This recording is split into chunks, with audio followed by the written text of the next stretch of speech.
On this episode of Phinside The NFL, we're going to recap day 2 of mandatory minicamp as Zach Wilson continues to struggle, but Willie Gay in the defense, they are not making life easy for the Miami Dolphins offense in minicamp. We'll discuss that. Plus, Adam Schefter on NFL Live discussed Jonnu Smith and Jalen Ramsey yesterday.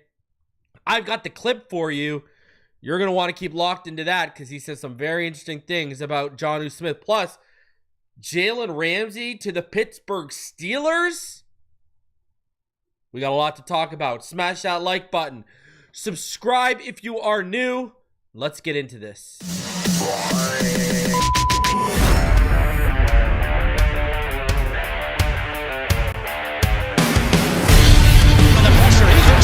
Loses the football. Touchdown!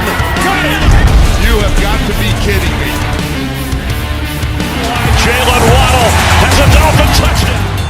And he will score! Field down the near side, man open, touchdown!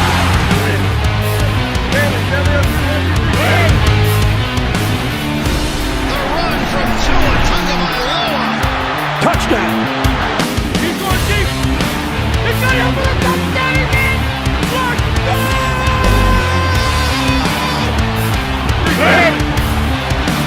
make up for it. Fire to the end zone. Touchdown! Touchdown, Dolphins! Beautiful day to be a Dolphin fan. Let's go!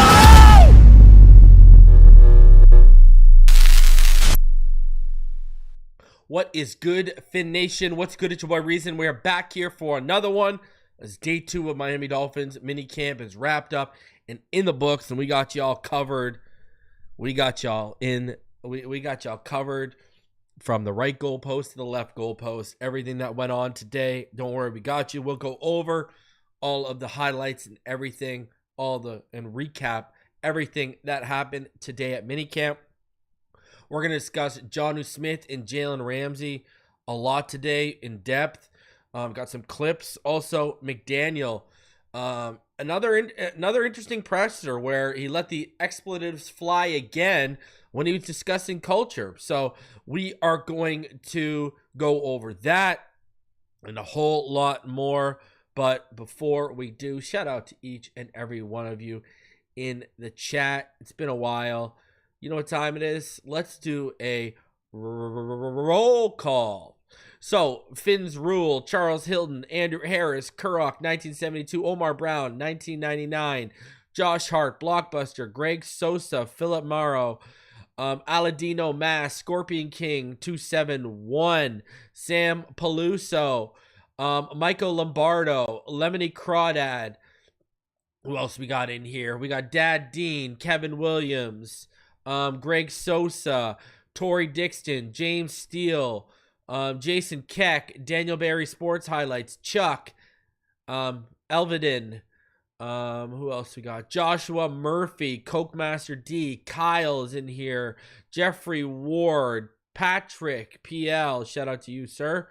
Finn Spin, Robert Thomason, K-Jax, Ball God 230, EM Baller, Wayne D. What's going on, sir?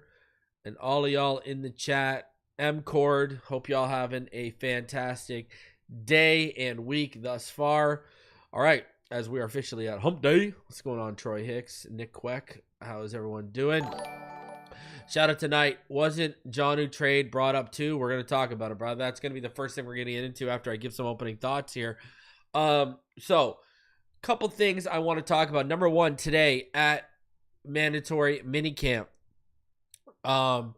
it was Bradley Chubb rocking the orange jersey, and he was basically asked about the culture and everything like that, and is this culture change for real? And he basically, in so many words, he basically implied that the last few years they had been lying about the culture change and it hasn't really taken place. But this year, the culture change is actually for real, right? And this year, the culture change, we actually mean it. So I thought that was kind of interesting. I think with where we're all at, I mean, you're going to sit here and tell us that you're basically lying the last 2 years about the culture change, but no, this year it's for real.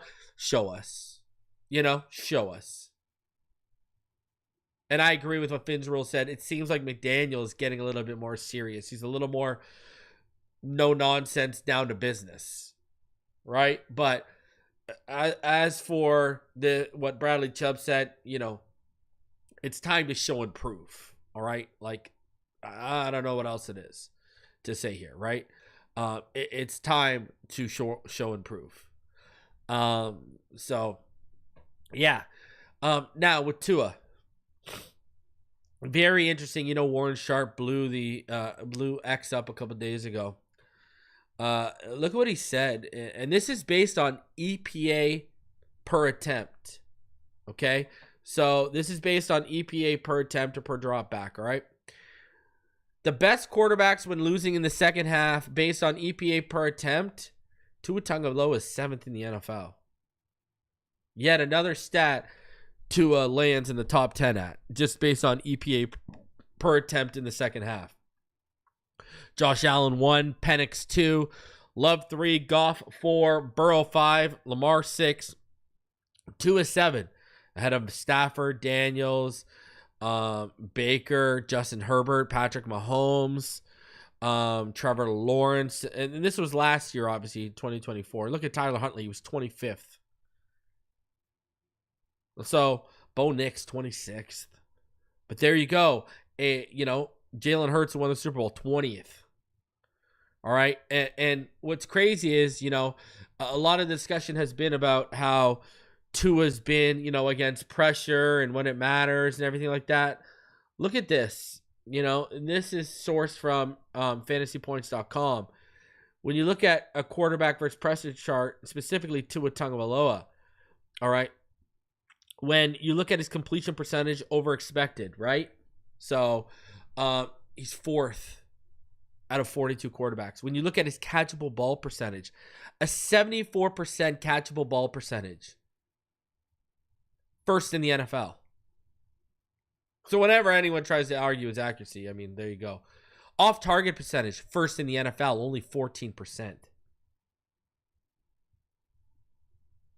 Now, turnover-worthy throw percentage, he's the middle of the pack, basically, 18th, right? And then highly accurate throw when targeting an open receiver is number 2 in the NFL. Completion percentage over expected when targeting an open receiver, 4th best in the NFL. And remember, people are going to say, well, yeah, the receiver's open. What do you think the point of an offense and an offensive coordinator is with the passing game? You are trying to scheme your guys open. You want the first read to be open. You don't want any quarterback in the NFL having to go to a 3rd or a 4th read. You want to limit that as much as possible. So guys get open, Tua's making it count. And this is just when pressure's coming, and we know this, right? Tua absolutely slices and dices the blitz. He eats the blitz for breakfast every day. He wakes up, gets out of bed, and steps on a blitz. Goes to the mirror, washes his teeth with a blitz. Goes to the kitchen, sits down at the table, pours his milk in a nice bowl full of blitz so he can eat it all up. All right? Like, this man lives for killing the blitz. Now,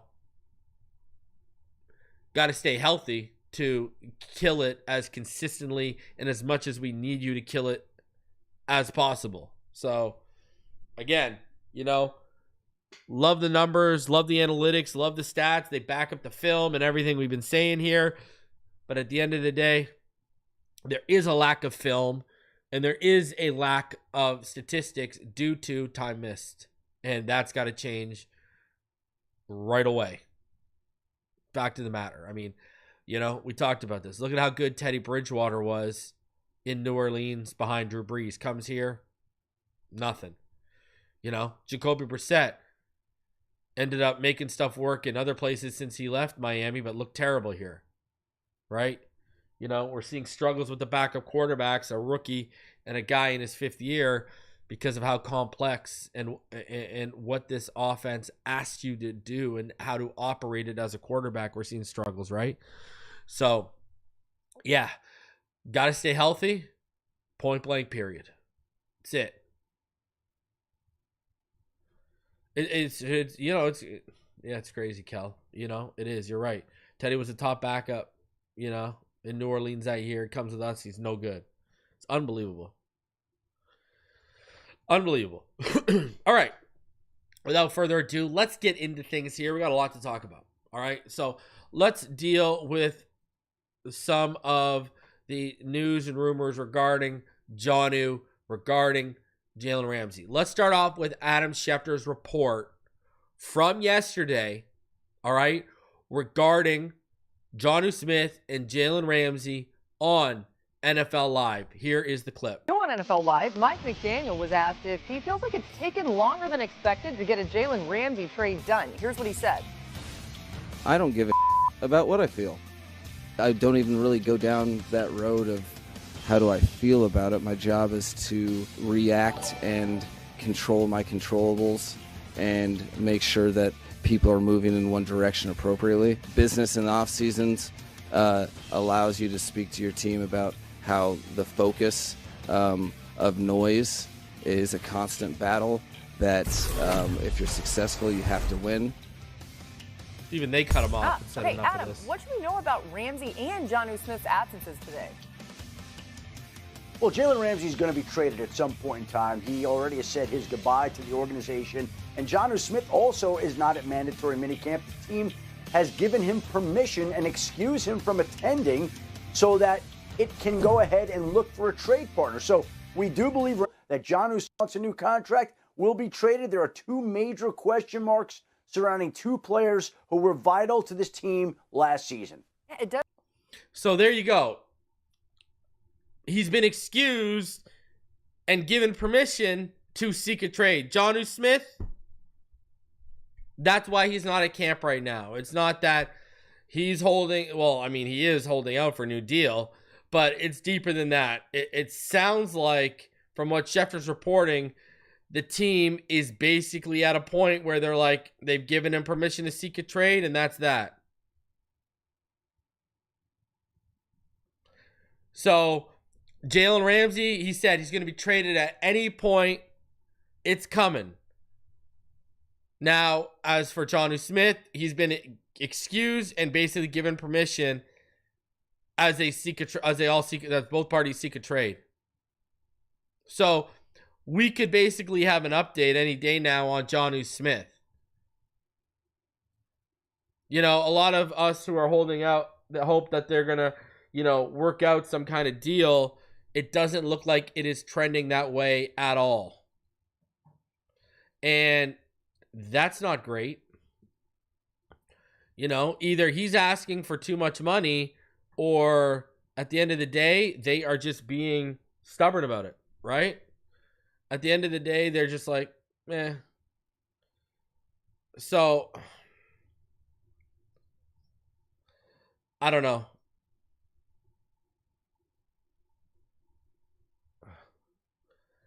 Jonnu Smith wants a new contract. The team has basically excused him from camp as they seek out a trade and as he seeks out a trade. That's about where we're going to ask. That's about where we're at. So I got to ask, what kind of money is he asking for? Because I heard he wasn't looking to break the bank. Now, if that was false and he is looking to break the bank, who does he think is going to pay him that money? Is this why the Steelers noise has died down a little bit? Because Jonnu basically said, yeah, I'm not coming there unless I get new money. And the new money he asked for, even the Steelers weren't vibing with. So, I don't know. Very interesting to see how this has all developed up into this point. Personally, where I'm at with it, again, if it's reasonable, try to make it work. If it's not reasonable, you got to do what you got to do. Go get a draft pick. I've said this. This guy's asking for, 12 million, 14 million. Okay. Yeah. Sorry, bud. But if he's asking for like doubling his salary, basically to like getting in the Gesicki range of like $8 to $9 million a year, okay, we can have that discussion, right? Have a 3-year deal. only guarantee a little bit of it, maybe there's 8 or 9 million, and have an out built in after 1 year. The problem is probably that Oliver contract. That Oliver contract with the Vikings yesterday, at the end of the day, again, it did us no favors, right? Like, it just did us no favors at all. That's where we're at. Signing that kid to a 3-year, $23.5 million, especially when they already had TJ Hawkinson on the, right? And they guaranteed $19.9 million of it. So there's really a little under $4 million of it that isn't guaranteed. So I don't know. It's put them in quite the predicament, right? It's backed them up into a corner. So we'll see. We'll see how it all plays out. It does seem that the harsh reality is the month of June, we're probably going to lose Jalen Ramsey and Jonnu Smith.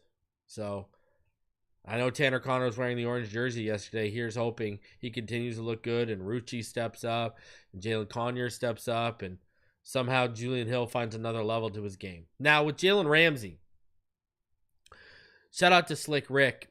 He tweeted out this today. Slick Rick, friend of the channel, friend of me. He said the Steelers have inquired about both Jaire Alexander and Jalen Ramsey. He's expecting the Steelers to acquire one of them. Omar Khan is cooking right now. Now, for some of you who are like, yo, who's this Slick Rick guy? We've talked about him on the channel for quite some time. He's consistently beating Schefter and Rappaport to the punch with big stories, whether it's extensions or not. He's right about 97 or 98% of the time, right? Like, the guy's got a crazy hit rate, and big stories. And so, trust me, take that to the bank. Take that to the bank. Basically, based off his hit rate, there's a 98% chance he's right. So, Rappaport and Schefter won't even acknowledge him because he makes them look bad because he has stuff days before they do, a day before they do, 12 hours before they do, and it's usually big stuff. So, yeah, I find it interesting, again, going back to Jonnu, I find it interesting that the Steelers were kind of, the rumblings have kind of died down, but the talks between the two teams haven't, and now it's moved on to Jalen Ramsey. Now, I think a really good point to make here is I think after a lot of teams are done in minicamp and defensive coordinators and head coaches are able to assess what they have in their secondaries, that's what you're kind of hoping for. You're kind of hoping that a coach or a defensive coordinator is going to sit back and say, yeah, we need to upgrade this. This corner room is not good enough heading into the season. Go make the call. I think that's what we're hoping for right now. I mean, that just makes the most sense. So, I do expect Ramsey to get moved before camp. Jonnu obviously seems like he's going to be added to that fray as a guy who's moved to the camp unless he ridiculously budges and comes down and whatever his asking price is. And, this is going to beg the question with Jonnu. I know there's people that believe in this. I know there's people that don't believe in this. This is going to bring back all those people right back to the same question. Has Ross closed the checkbook? That's what's going to draw people, right? And he had such a great season, especially when we find out the money. Like, if he gets traded and then signs an extension and it's very reasonable, that's going to add even more fuel to that fire of, has Ross closed the checkbook for the Miami Dolphins and this current regime? That's what that's going to do. So,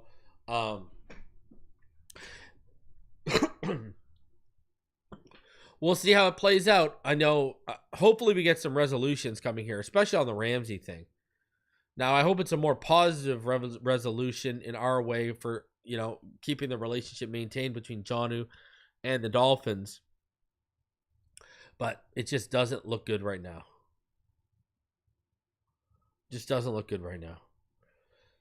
The day says, I say keep Ramsey and put him at nose tackle every day in practice. Yeah, and then he gets hurt, and now you're stuck with him. And you got to pay him injury guarantees. And he's not even going to be able to play for you. Right? So, we'll see. We'll see how it all plays out and what happens with Jalen Ramsey and Jonnu Smith. All right. Mike McDaniel. All right.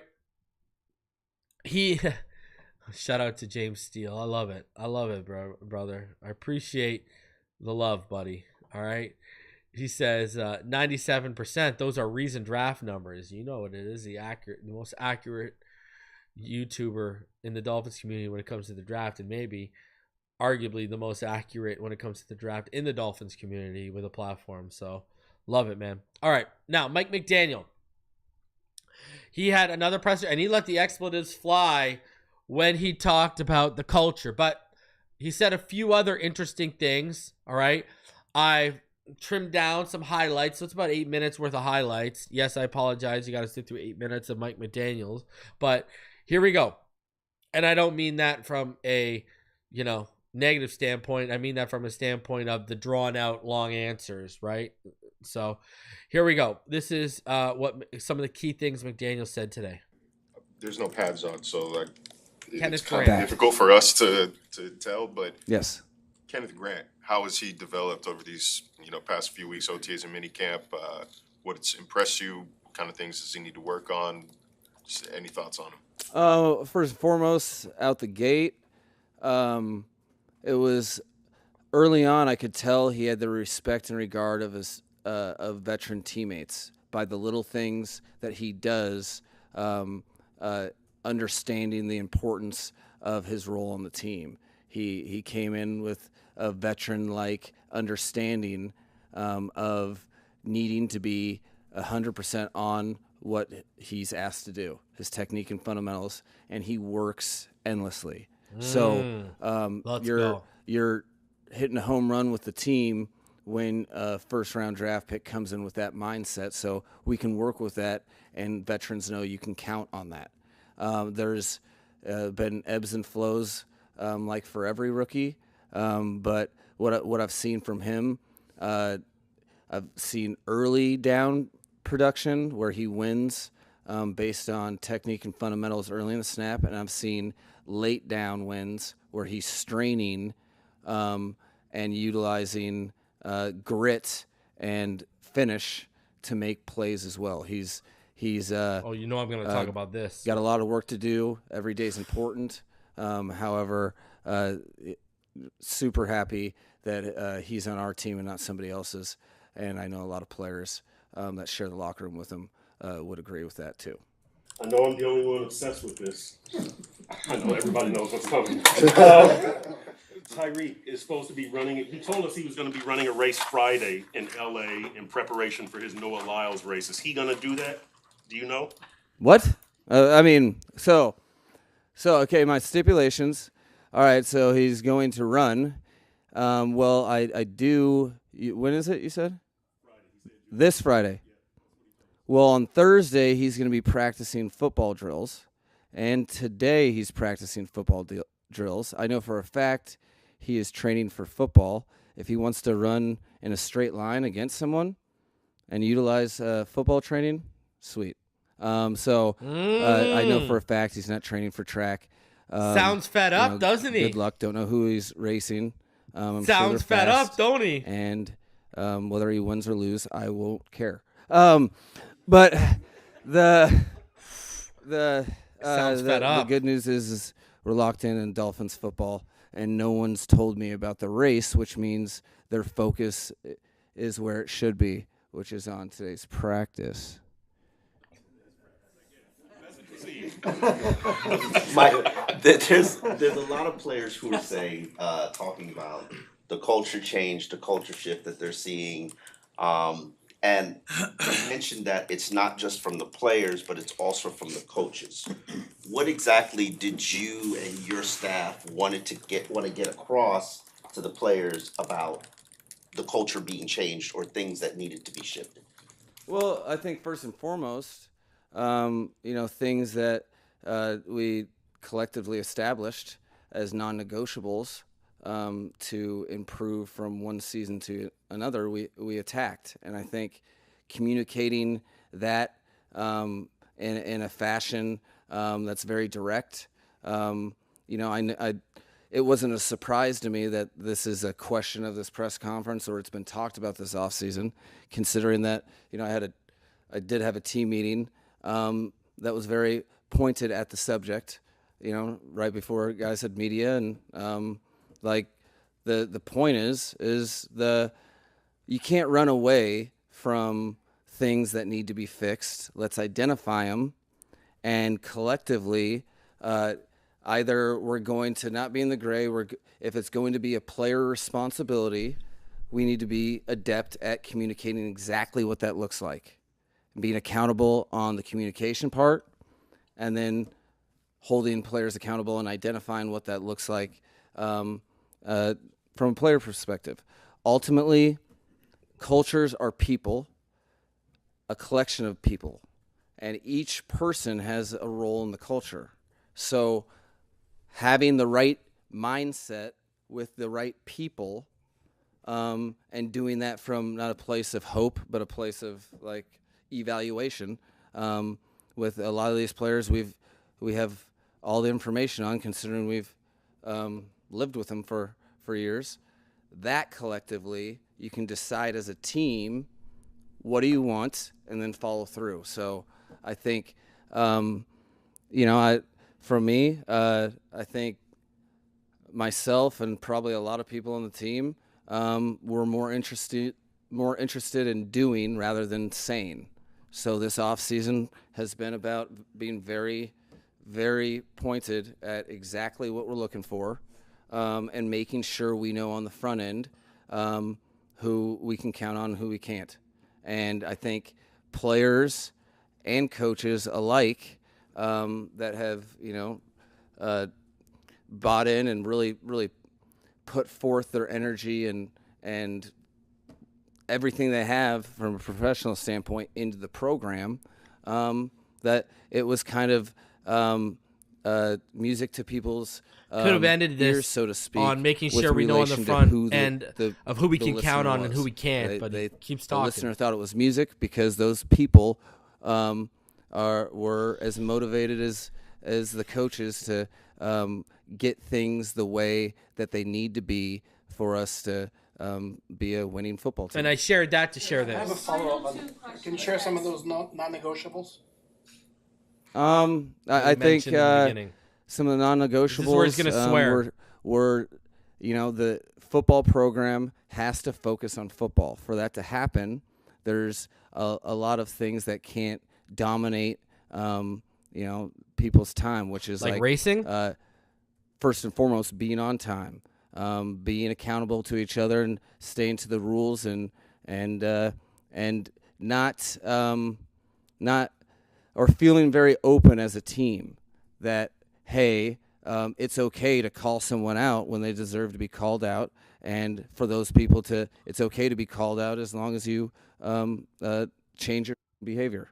Okay, so you said F in behavior, by the way. Realistically, drop the F-bomb. I think we're in the business of winning football games. That's what we've set forth each and every day this offseason. And the people involved in this football program have each and every day shown me that they are up for the task. And what does that mean? Well, how many games are won and lost today? 0. So you have to establish a standard and maintain it. And realistically, that's what we've been about from the beginning. But sometimes a re-emphasis or just emphasizing anything in general is very necessary.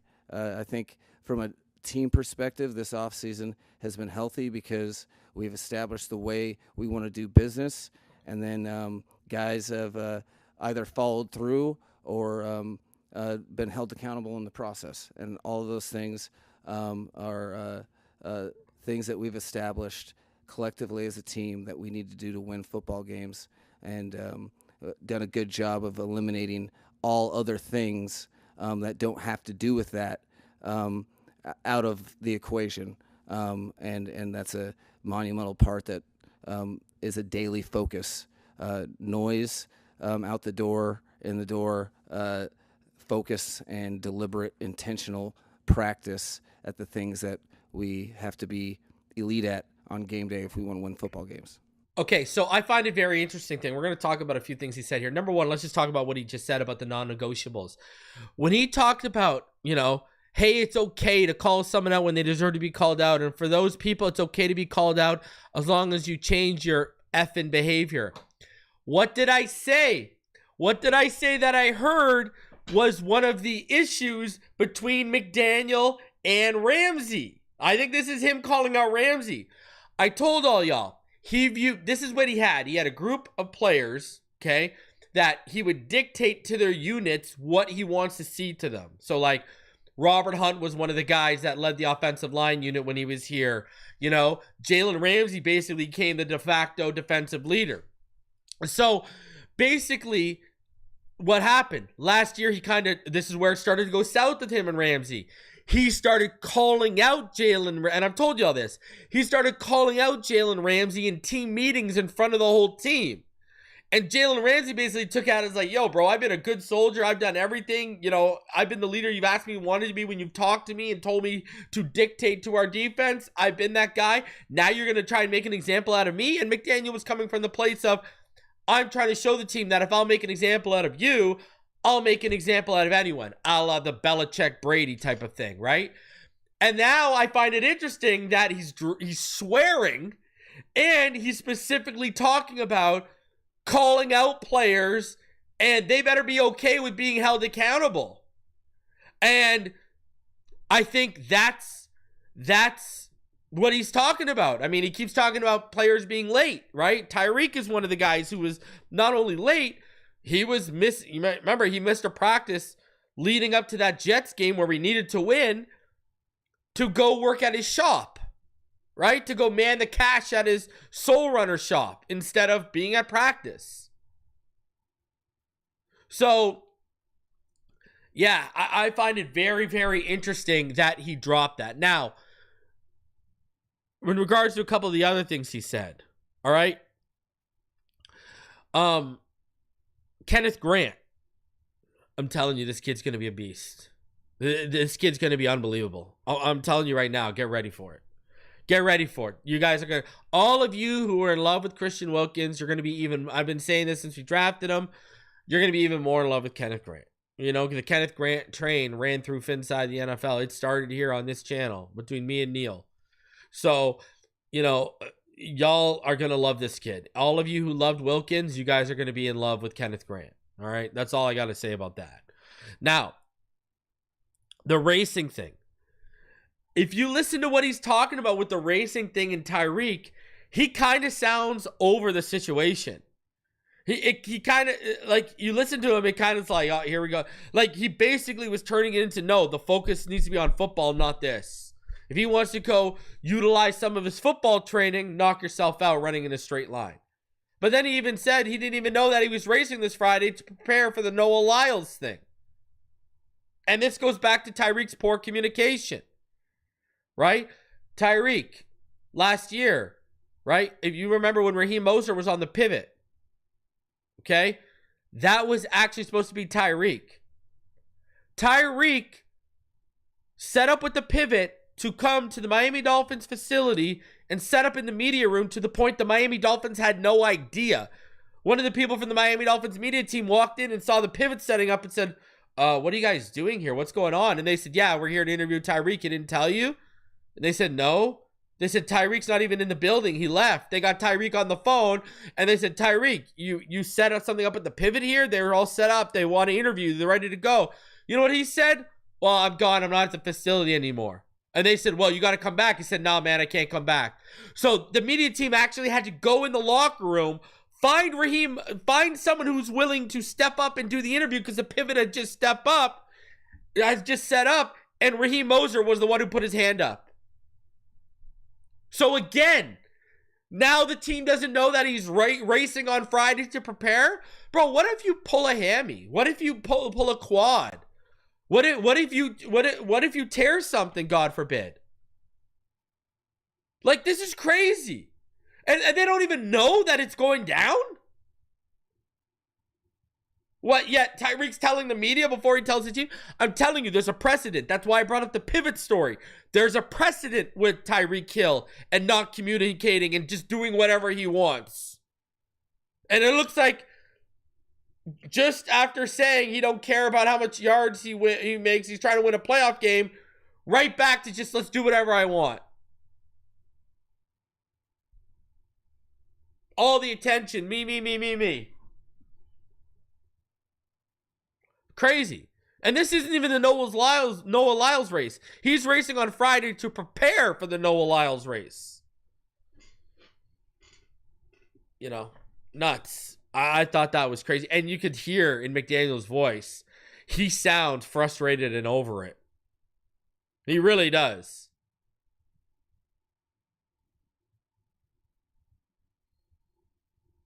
If they could move off him right now, they would.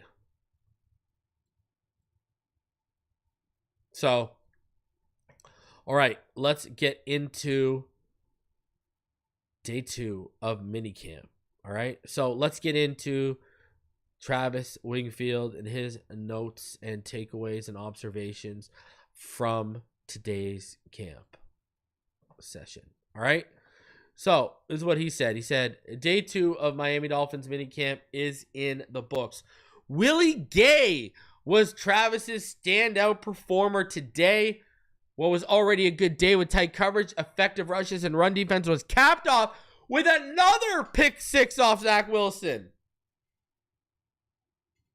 This guy is making a living off throwing pick 6s. Holy.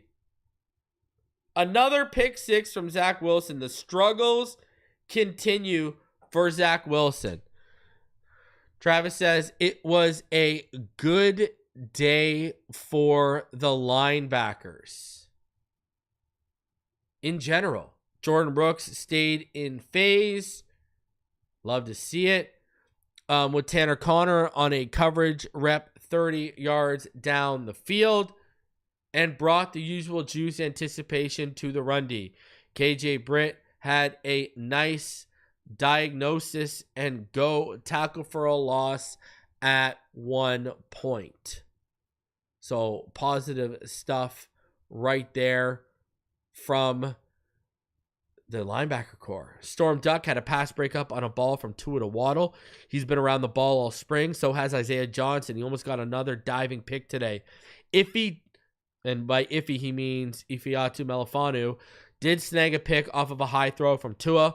Ball was so off the mark, I imagine it was a miscommunication with the wide receiver.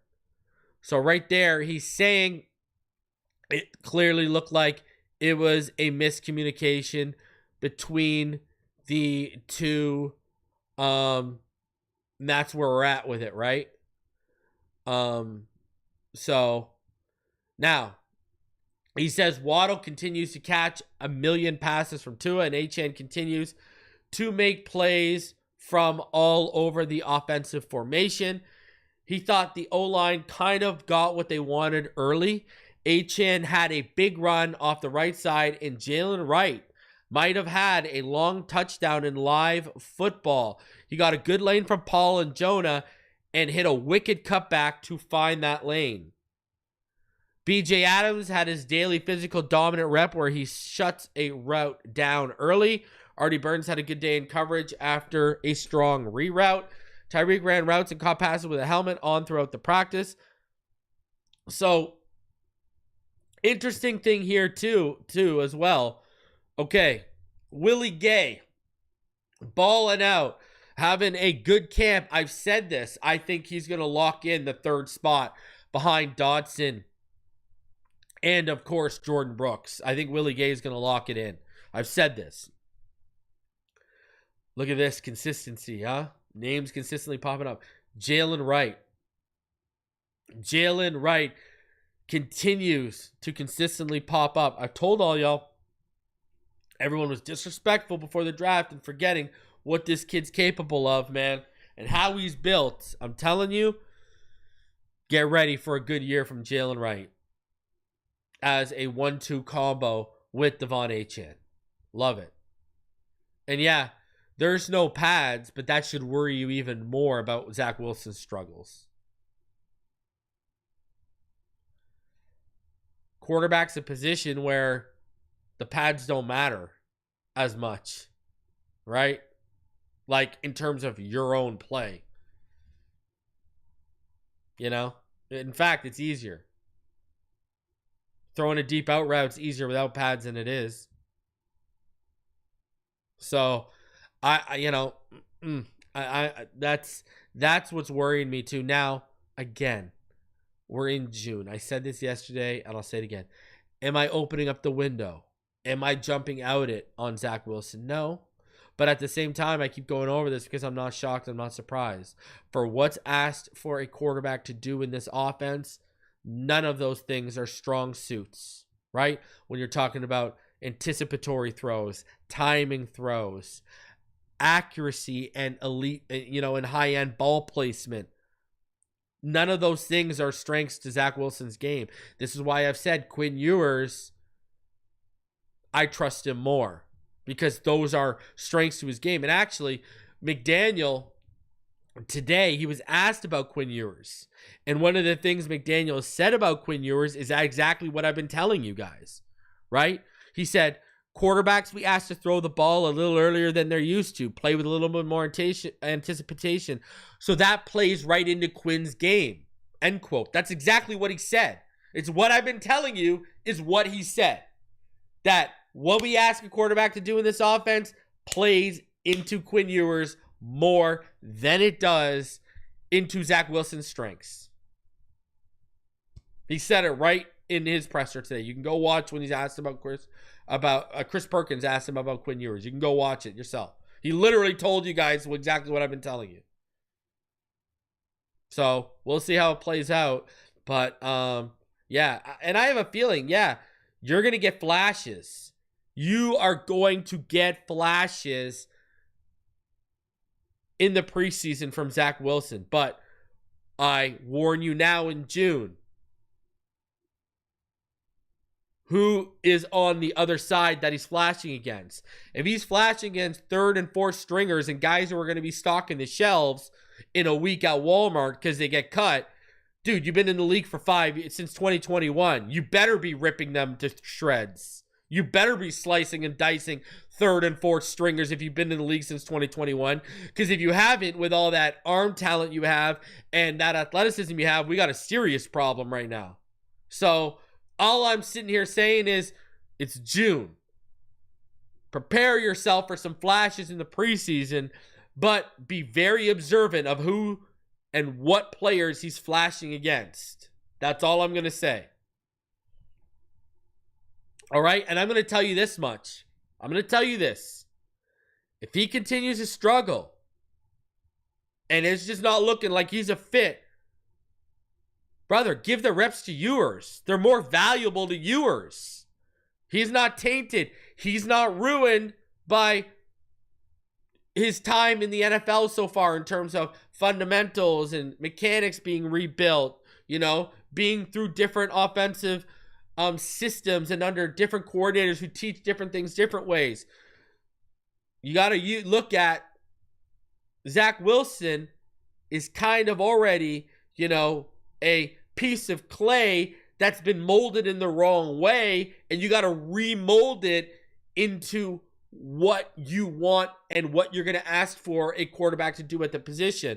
Whereas you got to look at Ewers, he's a fresh ball of clay coming to the NFL that hasn't been molded by anyone yet. It's a clean slate. I'm going to say this, if Wilson continues to struggle and it just looks like the light's not going to go on and he's not going to be a fit for what you ask a quarterback to do, give the reps to Ewers, see what you got in the kid. That's all I'm going to say. So, All right, let's go over to what the Herald said regarding their observations today. The Zach Wilson experience remained quite the roller coaster, is what they said. On one hand, he had a nice pass to Tagovailoa Washington on a 20-yard completion to Tyreek Black. But he also threw a pass that Willie Gay intercepted in return for a touchdown, and another that Isaiah Johnson nearly intercepted. He was sacked by Gay on another play. Man, Gay is going to have the orange jersey tomorrow. Holy jeez. On Tuesday, Wilson threw 2 interceptions, including a pick 6 to Dante Trader. Another big play from Dante Trader, 2 in 2 days. And nearly had another pass return for a touchdown if Ethan Bonner hadn't dropped the potential interception. So this man, think about this. He almost threw 3 interceptions today. He threw a pick 6 to Dante Trader. He had one nearly intercept. Sorry. Oh, no, that was Tuesday. My bad. I apologize. So think about this. Willie Gay. He got intercepted by Willie Gay today. He had another almost picked off. Yesterday, he had 2 interceptions, right? And then had almost... So we're talking about like 5 should-be interceptions in two sessions when you add those up. Oh, boy. Tua Tagovailoa threw his first interception in minicamp. Safety Ifeatu Melifonwu had the pick and remains a heavy favorite for the starting job. The defense, which worked on pressure packages, dominated the day. At times, quarterbacks barely had time to look downfield. See, but like, you know what's crazy? Like, look at the detail you get in the description of a play like that, you know, from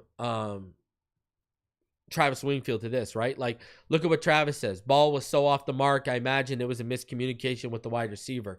You get nothing of that sort from you know, and this goes back to my point of why I called them out over trying to be analysts and just report, like, you know. Linebacker Jordan Brooks had a nice tackle at the line of scrimmage on a pass to Devon Achane. Second-year edge player Grayson Murphy, who had at least 3 sacks over the past week, had a tackle for a loss on Alexander Madison. And edge player Cameron Good had a sack on Quinn Ewers. Murphy missed all of last season with injury. Good missed much of last season after a knee injury in Week 18 of the 2023 season. Rookie receiver Andrew Armstrong had a 25-yard catch from a nifty throw from Quinn Ewers, so there you go. A day after his pick 6, rookie 5th-round safety Dante Trader had a sack on a day the Dolphins worked on pressure packages. B.J. Adams had a pass breakup. He'll push for a spot on the 53. The Dolphins had a practice with a wet ball drill for the rookies. Center Aaron Brewer was at the controls of a massive hose. In 7-on-7 work, Achane ran a quick hitch to the end zone for a touchdown. Brooks trailed him the entire play, and no one was close to Achane. Later, Achane had a nice run behind the right side of the line. Besides the interception and sack, Gay Jr. had good coverage on Achane on a incomplete deep throw from Tagovailoa. Cornerback Storm Duck broke up a long pass to D. Eskridge, who had the ball in his hands before Duck knocked it away. Later, Duck broke up a Tagovailoa pass from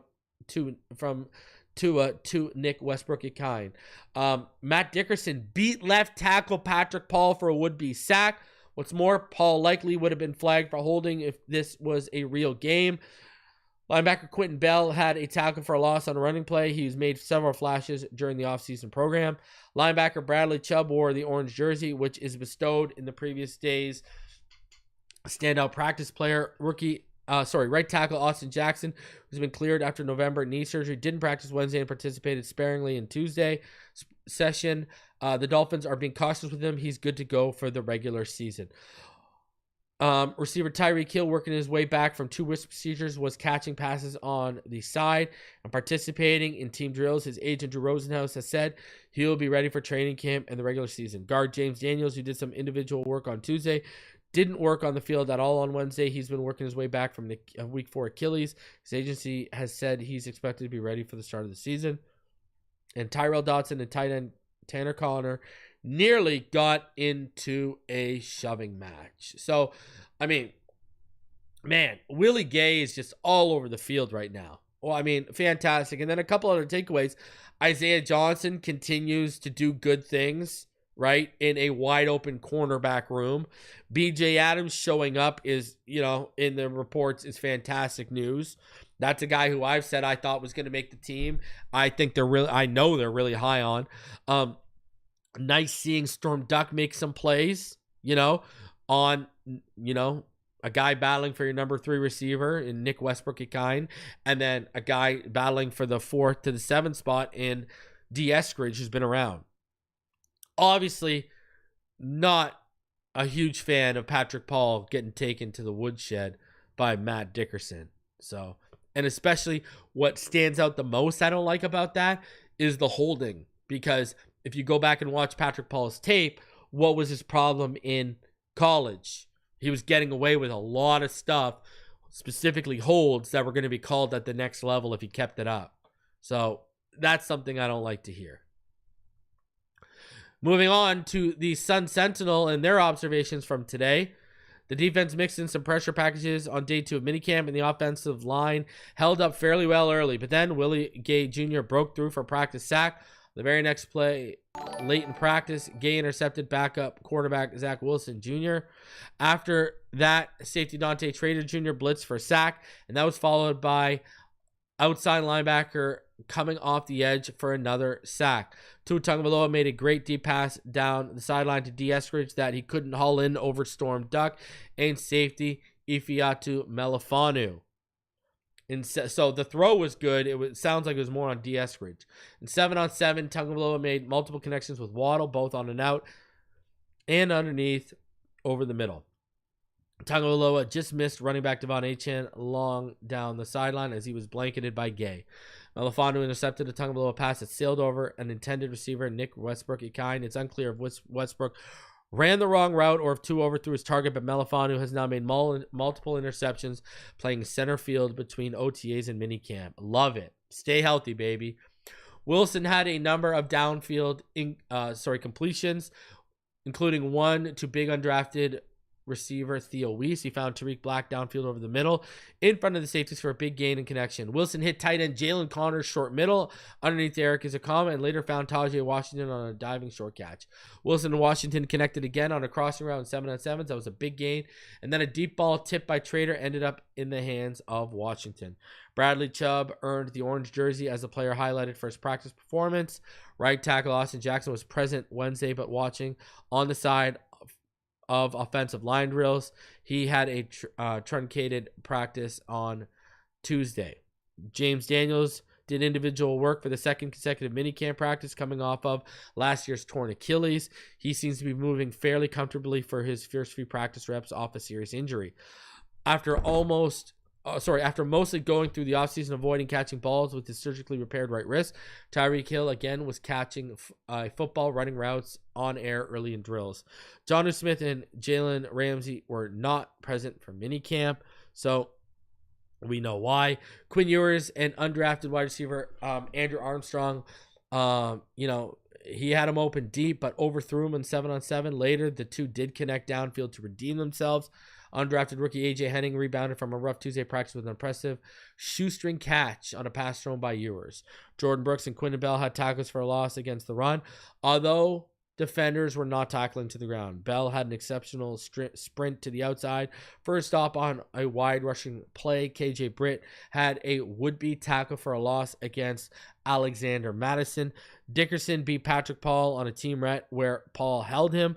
Rookie defensive tackle Zeke Biggers showed his ability to break through the interior of the line against a run-on-one stop. Storm Duck had a pass breakup against Westbrook-Ikine on a pass thrown to the sideline from Tagovailoa. Fellow second-year cornerback Isaiah Johnson made a diving pass breakup deep down the sideline against a pass that took time to get to his intended target. Jason Marshall had tight coverage on a 7-on-7 throw pass by Wilson. And Alec Ingold dropped a pass from Tua Tagovailoa. So, yeah, listen, again, gotta love what you're seeing from a guy like Melifonwu right now, stepping up. Now, a little bit more detail on Zach Wilson's day. Obviously, he had some good throws, but the struggles continue with the turnovers. And obviously, those are probably coming from anticipatory throws that he's just not good at right now. I think a really good thing, too, is, man, Dante Trader you've heard good things about him in OTAs. You've heard good things about him at minicamp right now. You know, I told you if I was going to bet on either him or Jason Marshall, I'd bet on Dante Trader. And Dante Trader's putting in some good work, clearly right now, right? Love to see it. Love what we're seeing from there. So, and that, Knight said, what's going to be funny, Skyler beating out Aaron Rodgers. Oh, my God. Then everyone's going to come back who are Skyler fans and say, see, we told you. What's my most optimistic take on the secondary? And this is a kind of takeaway from the observations we just read. Melifonwu is making plays consistently, right? It was with Melifonwu, it was just going to come down to, can you stay healthy? He's making plays. Dante Trader is making plays right now, right? Consistently in the air, whenever the ball's in his area, he's making a play. Storm Duck sounds like he had his best day so far of minicamp. Isaiah Johnson, man, all of you that were on the Isaiah Johnson bandwagon heading into camp, you might have had something and you might be right here. Listen, I had an update talking about Jaire Alexander and Tua and everything for patrons and channel members that I posted yesterday. So if you're a channel member or Patreon, go check that out. But in one of the parts of the Jaire Alexander's portion, I talked about how, from what I understand, they're super high on the young second defensive backs they have in that secondary right now. Dante Trader playing the way he is. We know Patrick McMorris can be good. Melifonwu, that's if Ashton Davis don't work out, but Melifonwu hits, you got Dante Trader or a guy like Patrick McMorris that could probably step in, right? They are super high on what they have in that secondary right now. And, we got to see it play out and how it works out. And are they going to add to the room? So, we'll see. Like I said in that update, I think from what I'm hearing, if I was a betting man, I'd bet more on Rasul Douglas or, if you want a big name, even an Asante Samuel Jr. because of the price that they think they can get him at compared to Jaire Alexander. I wouldn't hold my breath for Jaire Alexander.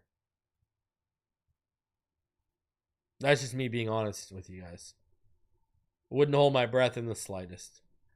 If it happens, it happens. Be surprised. Be happy. But I don't think that's... I think they're... they have a set price. That's why they're not budging with Rasul. Right? This is why they haven't worked out something with Rasul, but they remain interested in him.